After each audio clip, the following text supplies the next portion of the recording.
మన మహాభారత కథల సిరీస్లో ఇది 2వ ఎపిసోడ్. ప్రాచీన గాథల్లోంచి జీవిత పాఠాలను తెలుసుకుందాం.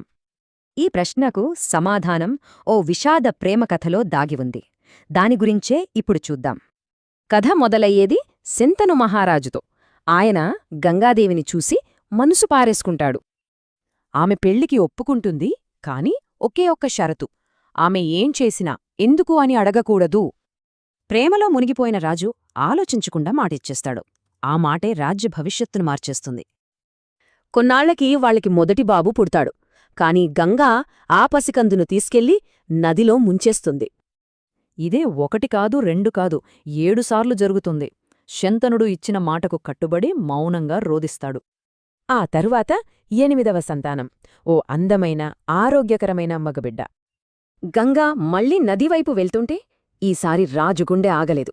అతనిలోని తండ్రి మేల్కొన్నాడు. ఆగు అని గట్టిగా అరుస్తాడు. నా పిల్లల్ని ఎందుకు చంపుతున్నావ్ అంటూ తన మాటని తానే తప్పాడు. ఇచ్చిన మాట తప్పడంతో గంగా ఆ రహస్యాన్ని బయటపెడుతుంది. అది వింటే గుండె తరుక్కుపోతుంది.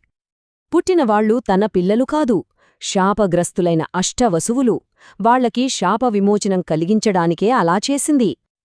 అంటే ఆమె వాళ్ళని చంపట్లేదు, వాళ్ల బాధను అంతం చేసి వాళ్ల ఆత్మలకు విముక్తి కల్పిస్తోంది. కాని 8వ వసువు భూమిమీద బ్రతకాలని ఉంది. అందుకే గంగా దేవవ్రతుడిని తనతో తీసుకెళ్తుంది. చూడండి, ఆ ఒక్క క్షణం, ఆ ఒక్క నిర్ణయం భవిష్యత్తులో జరగబోయే మహాసంగ్రామానికి బీజం వేసింది.